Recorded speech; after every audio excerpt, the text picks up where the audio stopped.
lo han asesinado a mi hijo y yo lo que siempre, desde el primer momento, pedí justicia por mi hijo, justicia. No fue 3, fueron más siempre y voy a ir por esa línea, pido justicia porque para mí todo este más de 2 años es un dolor inmenso. Justicia por mi hijo, que no quede, y voy a recurrir hasta el último, voy a luchar, no quede impune su muerte de mi hijo, no. Son as palabras da nai de Joel Quispe, o mozo asasinado na Coruña na Noiteboa de 2023. Esta mañá celebrouse o primeiro dos xuizos relacionados con aquela fatídica xornada. Sentados no banco, os 2 mozos acusados dun delito de lesións por golpear a vítima antes de que un terceiro acabara coa súa vida dunha coitelada. Houbo acordo. Ambos os 2 aceptaron 9 meses de prisión, fronte ao ano que inicialmente solicitaba para eles a Fiscalía. Tamén pagarán 1.500 euros de indemnización. O xuízo polo crime de Joel celebrarase a partir do 1 de xuño. Hai 3 acusados e será un proceso con xurado popular.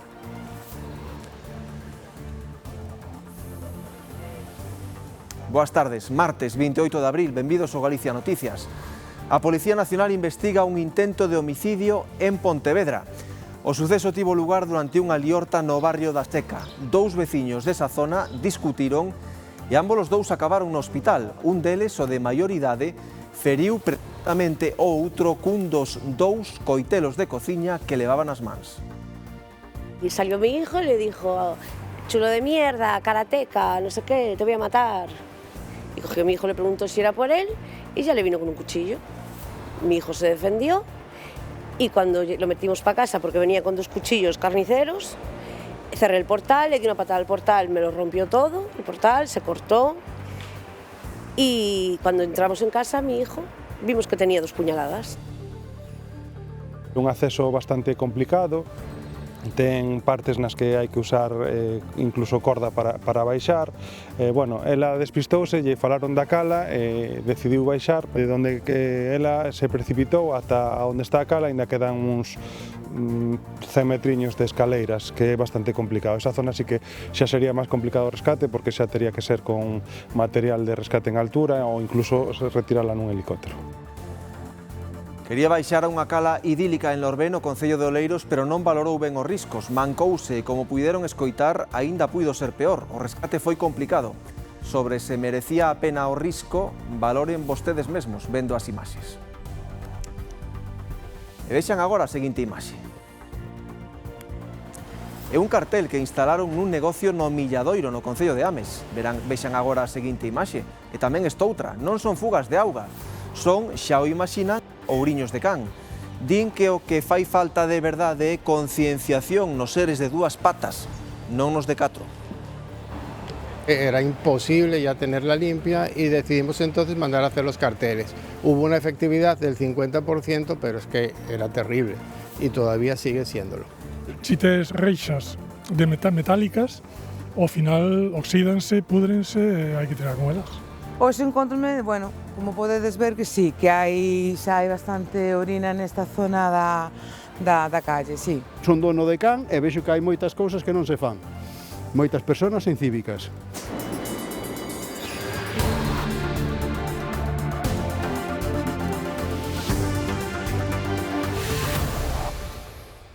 Comezamos na Coruña, ali houbo acordo de conformidade no xuízo polo caso de Joel Quispe. Desta volta sentaban no banco dos acusados os 2 mozos investigados por agredilo antes de que lle quitaran a vida. Reyes. Sí, tras recoñecer os feitos, foron condenados a 9 meses de cadea e o pagamento dunha indemnización de 1.500 euros. Porén, os seus abogados solicitaron a suspensión do seu ingreso en prisión, polo que, se non cometen outro delito nun período de 2 anos e pagan a totalidade da indemnización, non irán ao cárcere. É o momento en que os 2 acusados recoñecen os feitos. Estaban investigados por agredir a Joel Quispe na madrugada da Noiteboa do 2023 na confluencia das rúas Sinfónica de Galicia e Juan Flórez, con reiteradas puñadas e patadas ata producirlle, entre outras lesións, traumatismos na cabeza antes de que o acoitelara mortalmente outro mozo. A Fiscalía pedía para cada un deles un ano de cadea e unha indemnización de 400 euros, porén as partes chegaron a un acordo. Chegamos a un acordo por delito por delito menos grave de lesión son a pena de 9 meses de prisión, que foron suspendidos no día de hoxe por 2 anos, e unha indemnización de 1.500 euros para as familias, por dano moral e por as lesións físicas. Ás portas do xulgado, a nai da vítima, visiblemente afectada, amosaba a súa disconformidade coa sentenza. Lo han asesinado a mi hijo y yo lo que siempre, desde el primer momento, pedí justicia por mi hijo, justicia. No fue 3, fueron más siempre y voy a ir por esa línea, pido justicia porque para mí todo este más de 2 años es un dolor inmenso que me dejaron vida en muerto, porque para mí es dolor inmenso estar con la justicia, pidiendo justicia. Ela nunca quixo que este procedimento de lesión se seguira por lesións, sempre defendeu hasta o final de que isto era un homicidio, e non dicimos que ese homicidio porque sean uns autores materiais, non fai falta ser autor material para ser responsable dun homicidio. No caso destes 2 rapaces, cando se inicia a pelexa, ya intervén no medio desa pelexa unha persoa armada cunha navalla, asumen ese risco que pode pasar que se lle causa morte á vítima, como ao final sucedeu. Eles siguen participando nesa pelexa e siguen hasta o final, hasta que a Joel lle arrebatan a vida. Tras a conformidade, ningún dos dous ingresarán na cadea se non volven delinquir nos próximos 2 anos e afrontan a totalidade da indemnización. Con todo, o xuízo clave deste caso celebrarase na Audiencia Provincial da Coruña con xurado popular entre o 1 e o 19 de xuño. Daquela sentarán no banco dos acusados o presunto asasino de Joel Quispe e o mozo que supostamente lle facilitou a navalla coa que lle asestou a coitelada mortal. Tamén unha terceira persoa investigada por encubrimento. Enfróntanse a penas que van dos 25 aos 3 anos de cárcere. Imos agora cunha nova da que polo momento transcenderon poucos datos. Unha muller morreu esta mañá despois de aparecer ferida inconsciente nunha rúa do concello Pontevedrés de Sanxenxo. Segundo informan fontes municipais, tiña 54 anos e foi atopada na travesía Areal de Portonovo, onde residía. Nun primeiro momento foi trasladada ao punto de atención continuada de Baltar, onde faleceu pouco despois. A autopsia determinará as causas da morte. A Policía Local e a Garda Civil investigan que é o que puido suceder exactamente. En Vigo continúa o xuízo polas supostas narcolanchas luso-españolas. A xornada de hoxe centrouse en declaracións de diversos efectivos policiais que participaron nas pescudas sobre esta presunta trama nunha investigación que comezou, lembren, nunha nave en Vigo. O xuízo ten 11 investigados, está previsto que continúe esta semana ata o xoves, na sección quinta da Audiencia Provincial. A data inicial de remate do proceso é o 18 de xuño. Son imaxes da zona ourensá do Ribeiro que nestas horas sufriu os efectos das treboadas, aí ven os viñedos, o pedrazo caeu con forza nesa zona provocando estragos importantes nas vides. Agora haberá que avaliar os danos. De seguida vemos máis aquí no Galicia Noticias.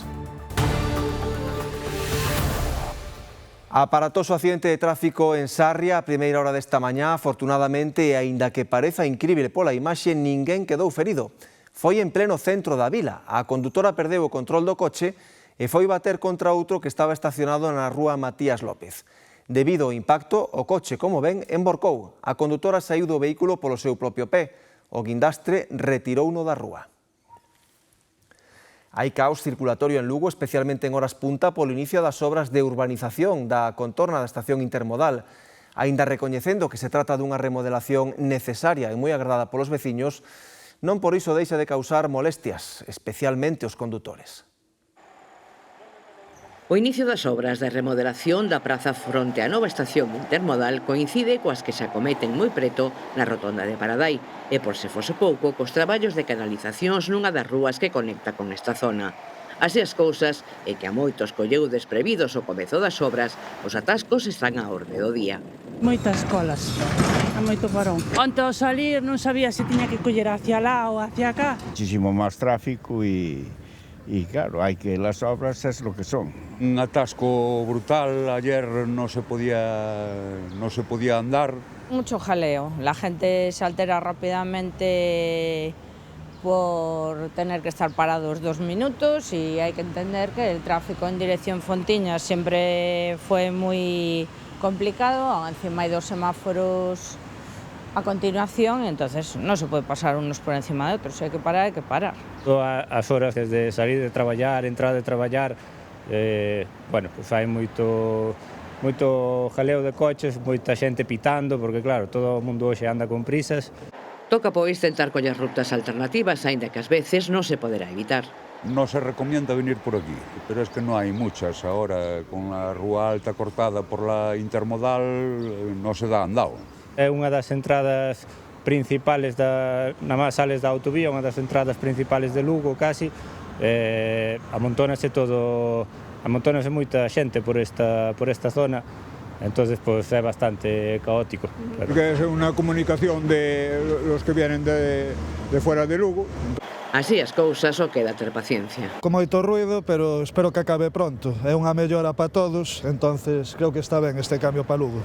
É algo caótico, a verdade, pero bueno, como digo, será o principio solo, despois se estabilizará todo, penso. Ou utilizar menos o coche, máis andar, bicicleta. Bueno, pues las obras hay que sufrirlas. Hay que aguantar, a ver si acaban pronto. E sobre todo pensar que moi pronto o barrio lucirá unha faciana renovada. No, está bien que hagan las obras y cuanto antes acaben, mejor. Despois a melloría vai ser notable. Despois de 26 anos que estamos esperando por a intermodal. Agora sí, por fin. En Vigo, en plena Milla de Ouro, un edificio está en proceso de derruba dende 2020, na Rúa Carral e a escasos metros do sereno da Porta do Sol e do Peirao de Cruceiros. A estrutura produce filtracións e o seu abandono provoca a proliferación de gatos e a caída de cascallos. Case no quilómetro cero de Vigo está este edificio no 3 da Rúa Carral. Os seus rótulos parecen de broma. Mentres os inmobles do Cuarteirón están a sufrir as consecuencias. Humidades, filtracións, caída de cascallos ou cornixas e presenza de gatos.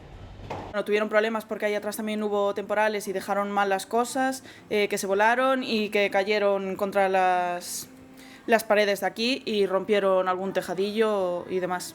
Totalmente lamentable porque, bueno, además es un foco de infección, bueno, pues ahí se acumula porquería, a pesar de que ahora lo han limpiado, pero bueno, pues es el aspecto es totalmente ruinoso y lamentable, ¿no? Y para nosotros que hemos iniciado un emprendimiento justo aquí al lado, pues nos perjudica mucho y no comprendemos cómo en una calle como esta, tan transitada, que es un poco el escaparate de los cruceristas que llegan a Vigo, pues lo primero que ven pues es una ruina, ¿no?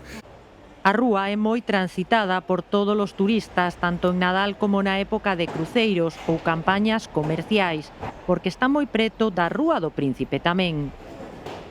Sí, la verdad que es una pena que aquí en el centro se estén los edificios así. Efectivamente, pues hubo un vaciado de ese escombro, utilizaron esa rampa para desescombrar con un volquete. Y nosotros hablamos con los obreros que estaban haciendo el desescombro y bueno, al parecer la intención es la de rehabilitación, pero nosotros llevamos poco tiempo aquí, por lo que he hablado con el propietario del negocio abajo, dice que eso lleva así años. Na zona hai varios proxectos urbanísticos cobizosos no vello edificio do Louvre para facer apartamentos de luxo, pero tamén hai zonas paralizadas como o vello aparcadoiro da Porta do Sol ou o decadente Hotel Princesa. Postos en contacto coa empresa de demolición, apuntaron que a derruba non está en absoluto paralizada. As treboadas das últimas horas en Galicia xa teñen consecuencias no sector agrícola. Na comarca do Ribeiro hai viñedos con danos importantes, Alberto, por culpa do pedrazo. Aínda que os danos do pedrazo de onte á tarde afectaron a boa parte da comarca de Ribeiro, a zona máis damnificada é o concello de Castrelo de Miño, e máis especificamente esta parroquia situada na zona máis alta do mesmo, como é a parroquia de Macendo.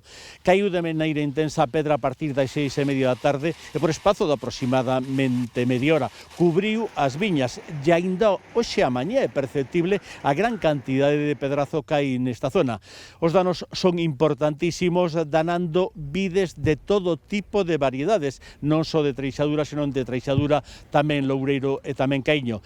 Inciden os viticultores en que boa parte desta zona non vai haber vendima este ano. Os danos agraváronse por outra situación, porque as temperaturas dos últimos días foron intensas, por enriba dos 30 grados, e houve un cambio brusco de temperaturas coa tarde de onte.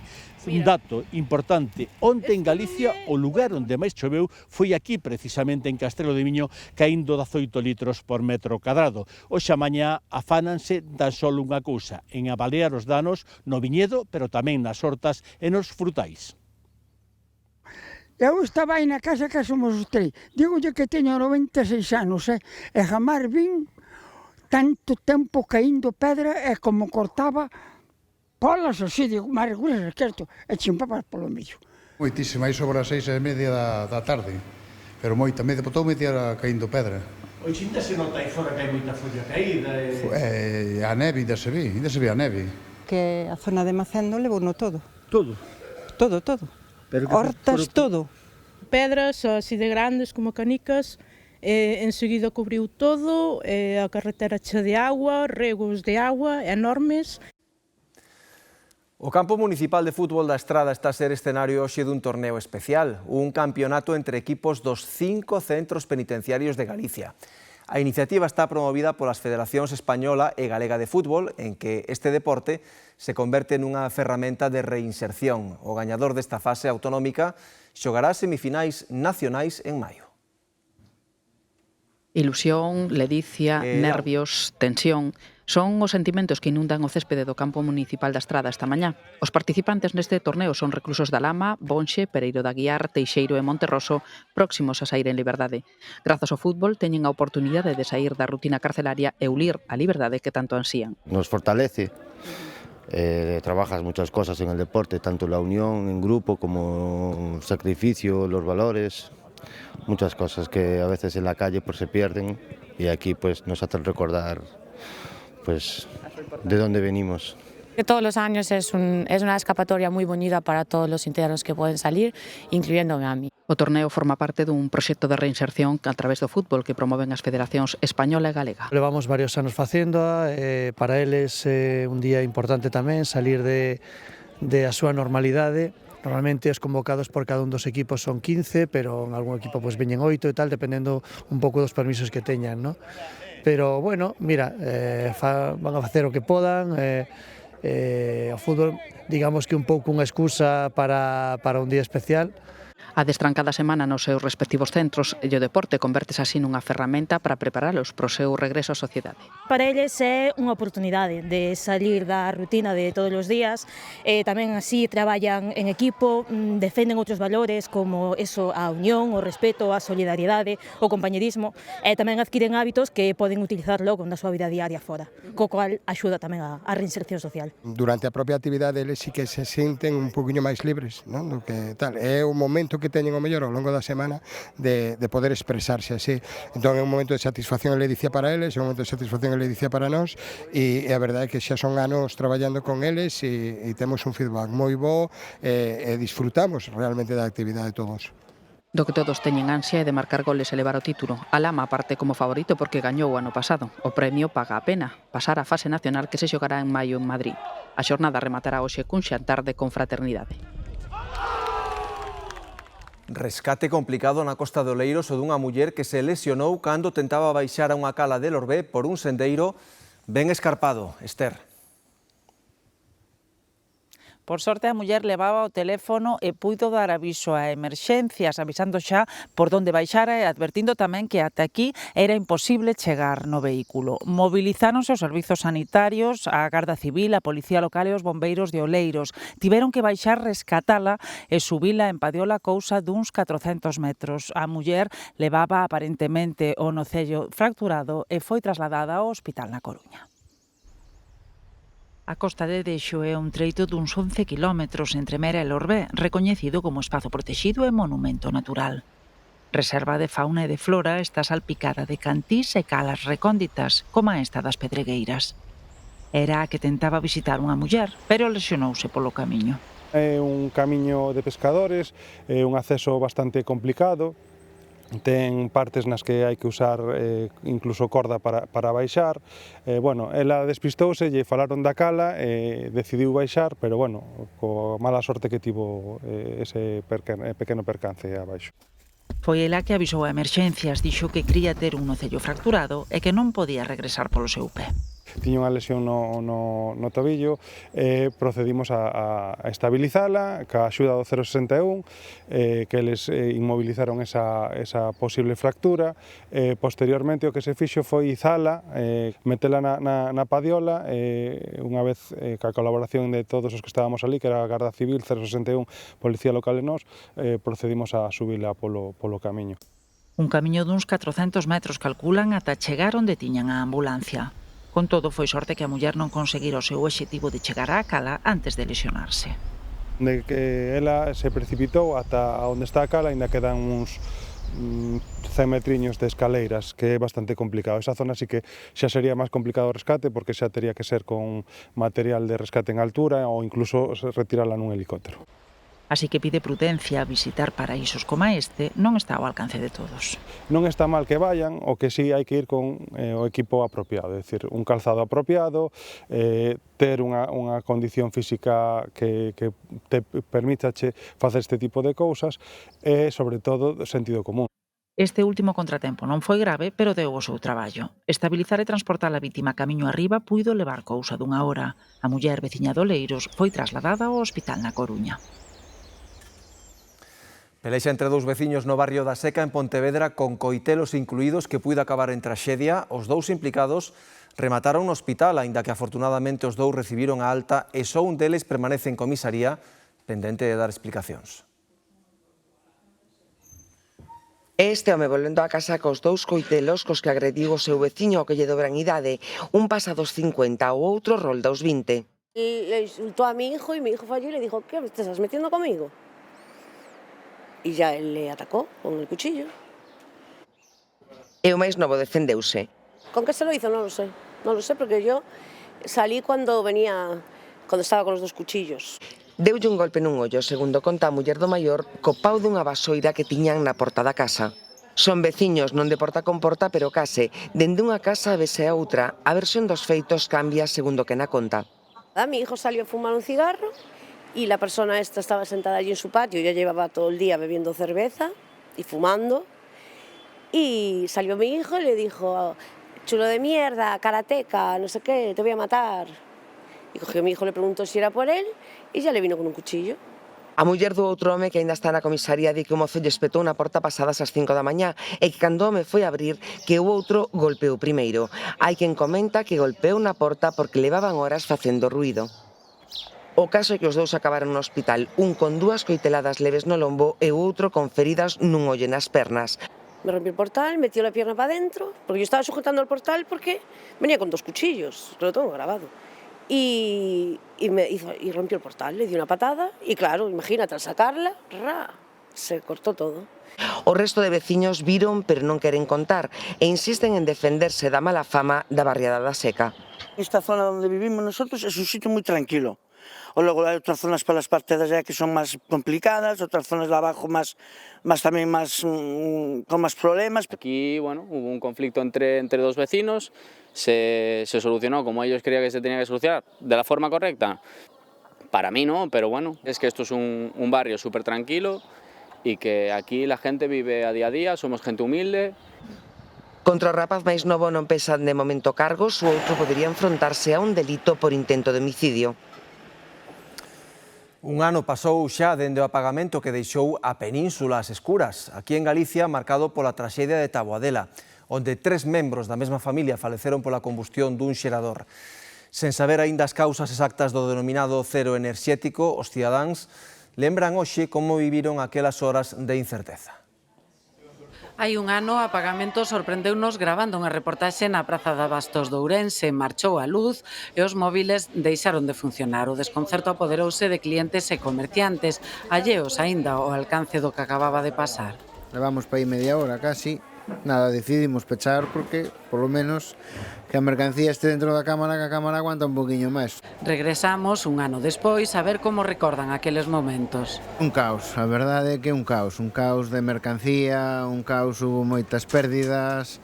Semáforos apagados, interrupcións no transporte público, xente atrapada nos ascensores e caixeiros inútiles foron os primeiros indicios da dependencia eléctrica dunha sociedade repentinamente sumida no caos. Unha sensación malísima, vamos, a mí me pillou en un banco Y bueno, que de repente todo apagón, sin luz ninguna. A escuridade foise estendendo a medida que avanzaban as horas, primeiro nos espazos interiores, ata que a noite cegou tamén as rúas das cidades.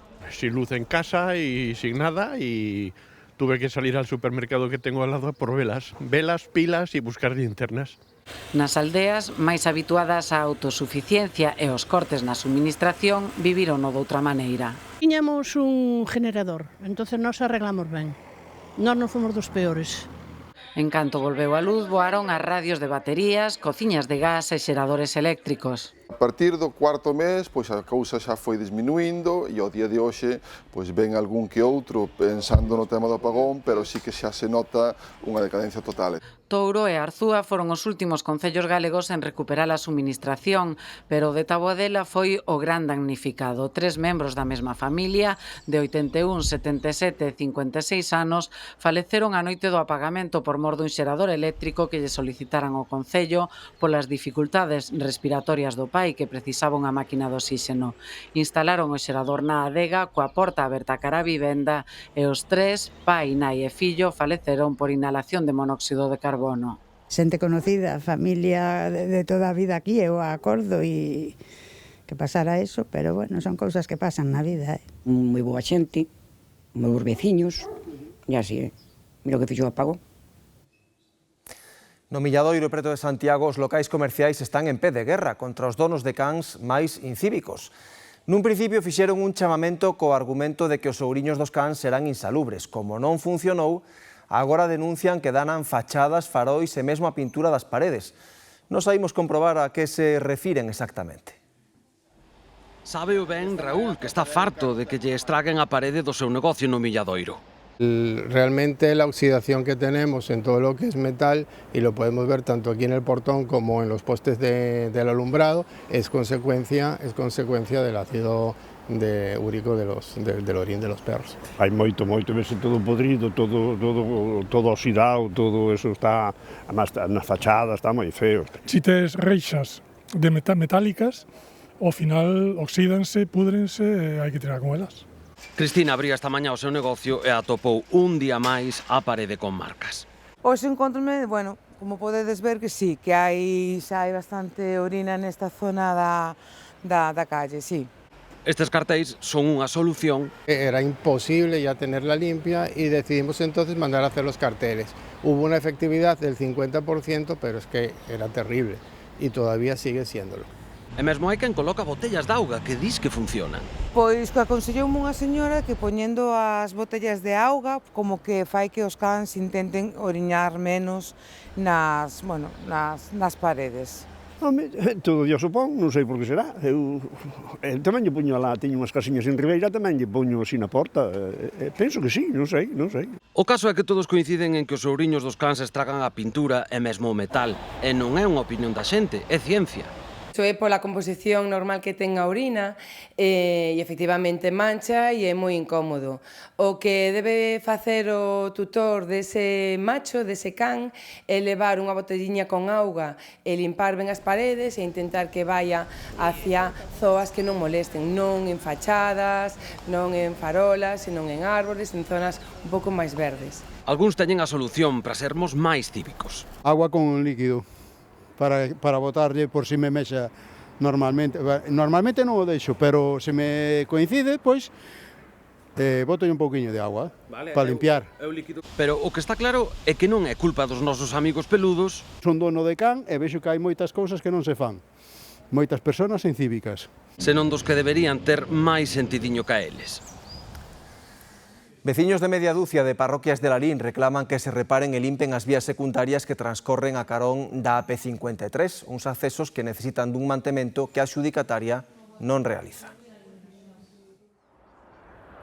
O pasar o río Deza, a autoestrada AP53 entra en Noceda e noutras 5 parroquias de Lalín. Nestas aldeas son moitas as vías secundarias que dan acceso a leiras e parcelas, pero desde hai uns anos o abandono deu paso á deterioración do firme e a facer intransitables estes accesos invadidos a máis pola maleza. As vías secundarias a ambos lados da P53 están completamente cheas de maleza e tamén en mal estado de conservación, co cal a nós, veciñas e veciños afectados, pois nos impiden acceder ás parcelas que temos nesa zona. O mal estado dos accesos impide acceder ás parcelas desde hai anos, pero este estado de abandono non sempre foi así. Ao principio si se facía un mantemento, as vías secundarias é certo que non se arranxaron desde a súa construción ou senón en puntos moi concretos, pero hai un abandono desde os últimos anos considerable, o sea, é evidente si transitas por ambos lados da autopista que podes ver ese abandono total das vías secundarias, non? Pasa o tempo, algunhas veces límpanse, pero a maioría das veces pois non. E hai algunhas que directamente eu diría que levan anos sin limpiar, que teñen arbustos e tal. Fartos desta deterioración e das complicacións para poder transitar por estes accesos, os veciños das 6 parroquias afectadas enviaron un escrito ao Concello para que lles exixan á concesionaria desta autoestrada que se faga cargo do mantemento. Creemos que hai unha solución que realmente tiña que ser que esa adxudicataria pois teña nas mellores condicións esas vías que para nós son necesarias para acceder, como dixen, ás parcelas, transitar con vehículos a ambos lados da P53. Queren unha solución a este problema que sofren desde hai tantos anos, nunhas vías necesarias para poder acceder ás súas parcelas. Unha casa derrubouse por completo ao pé da porta medieval da Alcazaba, en Monforte. A veciñanza xa advertira de que o inmoble levaba anos en estado precario e reclama que se actúe canto antes na zona para preservar o patrimonio cultural das ladeiras do Monte de San Vicente. Unha vivenda en ruínas de Monforte que xa levaba anos medio caída acabou de derrubarse por completo. O inmoble linda coa porta medieval da Alcazaba, que é das poucas que aínda se conservan do núcleo orixinal da vila. Queda fastidiado porque queda o muro aí caindo outra vez. Calquera momento volve ir abaixo. Y lo peor si fuera que caer hacia la parte de abajo, de la marinera. Porque pasa muchísima gente y vienen muchos autocares de turistas. Se cae hacia la parte de abajo, igual non quedaría ningún vivo. É algo que doe moito porque si Monforte é a capitalidade da Ribeira Sacra e a que Ribeira Sacra é a única candidata por parte de España a Patrimonio da Humanidade da UNESCO e que chegues a esa capitalidade no corazón desa capitalidade vexas eso, pois desde logo pode haber logo moito protocolo, moito politiqueo, moito posta en acción en película, pero a realidade é a que é o que ven de fora sorpréndese e os que estamos aquí lamentámonos de algo que era previsible. A porta da Alcazaba non é o único ben cultural en perigo nas ladeiras do Monte de San Vicente. Nas proximidades tamén se encontran en mal estado unha torre do século XV ou un muro que leva meses de ruído, ademais dun tramo da muralla medieval. Eso xa debían de telo máis que estudiado, que estes son lugares que debían de estar protegidos por patrimonio e ver ademais o peligro que pasa cando pasa por aquí xente, sobre todo turistas. Pero que hai que aunar esforzos independentemente do color político de cada partido que estén nas administracións, porque as grandes empresas as máis dificultosas teñen que aunarse entre moitas administracións porque realmente é un proxecto difícil, as condicións e as realidades que ten recuperar o complexo fortificado en moitos sitios, en moitos lugares, en moitas partes é difícil, pero aí está o mérito de quen arranxa os problemas difíciles. Os fáciles podémoslo facer todos, non? E mentres non se acaban de tomar medidas efectivas para a súa preservación, o Monforte medieval continúa deteriorándose a un ritmo cada vez máis acelerado. En Lugo, residentes da rúa Luís Seoane alertan dos problemas de convivencia que lles ocasiona un local que funciona como after. Denuncian un ambiente insalubre con clientes que mexan nos portais e nas xardineiras ante o espanto da veciñanza que intenta evitar esa zona. Residentes da rúa Luís Seoane de Lugo atribúen a este negocio problemas de seguridade cidadá, insalubridade pública, deterioro do mobiliario e alteracións no dereito ao descanso. Sempre hai jaleos e hai historias co tema do do Bavene, por decir de alguma maneira, polo Pazo. Ven todo de atrás todo isto e non hai que no domine. Fan pis por aquí, tiran os vasos, tiran todo o que teñen que tirar. A min eso non hai peleas, pero a mí non me gusta encontrarme con esa situación. Sentados nos bancos aí, deitados e todo, a min eso non me gusta. Non é vivir. Ouriños nas xardineiras e na vía pública á vista de calquera. Vio una señora que iba con una niña, salía gente del local, se cruzaron con ellos y un señor se baja los pantalones delante de la niña. A través dos grupos veciñais mesmo chegaron a recomendar medidas de protección individual. Nos manda un mensaje diciéndonos que nos aconseja salir a la calle con un spray pimienta. A mí ya me parece sumamente grave, en una zona relativamente céntrica, tener que salir a la calle con un spray pimienta para defenderte por si pasa algo. A raíz destes últimos incidentes prepara un escrito dirixido ao Concello. Se redactará esta semana y esta semana se presentará. Vamos a ver si sirve de algo. Suponemos que no. Suponemos que no, porque yo entiendo que el ayuntamiento no está por la labor de hacer nada. Problemática é común a outras rúas do barrio da Milagrosa con locais con licenza de cafetería que funcionan como pub. Agardan que a futura ordenanza cívica outorgue maior peso á policía local. Vai poñer na rúa pois unha serie de ferramentas para que a policía municipal pois que poida actuar, non? Que hasta ahora non o tiña. Como, por exemplo, pode ser as accións económicas nas multas por distintos altercados que poida haber na vía pública. Reclaman tamén unha unidade de intervención da Policía Nacional en Lugo que non teña que desplazarse dende a Coruña ou Ourense, así como a instalación de cámaras de seguridade. Rematamos xa, sigan coa Galega, que está aquí Marta de Arriba co Telexornal. Grazas pola compañía e moi boas tardes.